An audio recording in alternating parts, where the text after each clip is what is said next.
It all started on a day in a winter that did not seem to end. It was the longest winter of my life at that point.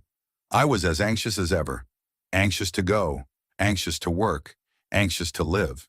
I just wanted to get moving and get on with my damn life, wherever it took me. I spent most of my days pacing around a room where I was living. It wasn't even my place. I was so broke that I was staying in a stranger's place. But I was the stranger, actually. Nothing really made sense to me, and most days I stood and stared out the window while my eyes surveyed a place that was foreign to me. Maybe I hoped something would happen on the other side of the window. But nothing ever did. The winter was literally eating all of us whole, swallowing our conscious thoughts and defiling the body that didn't know what was going on. Every day we were being told we had no future, and were being shown it on the news. It didn't matter the season either, because the dead that arrived with the coming of winter was the same feeling on the belting, hot days of summer. I remember the streets in those times being empty almost all the time. Finding signs of life anywhere seemed a tall order. The country was no better off. The social and political borders were absolute. There were wars every day in the Far East that the Western world always found a reason to get involved in. A new one every month.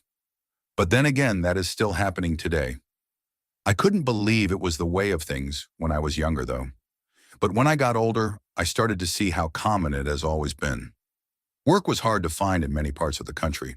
Where I was in the East, the consequences of that problem were pasted on the faces of so many. But the young had it the worst. There was a winter state of mind. It was a look on people's faces in the winter with endless snow shoveling, canceled buses, and so forth. Well, the young had that look year-round because of the depression of wanting to work and having so little opportunity to do so. But by the end of the winter, I couldn't take it anymore. A kind of revolution started to take over. I had managed to host some poetry nights in the weeks that followed, and the money from that, combined with the small amount of pay from my grocery store job, started to give me some hope that I could get away. That is where Jack came into the picture.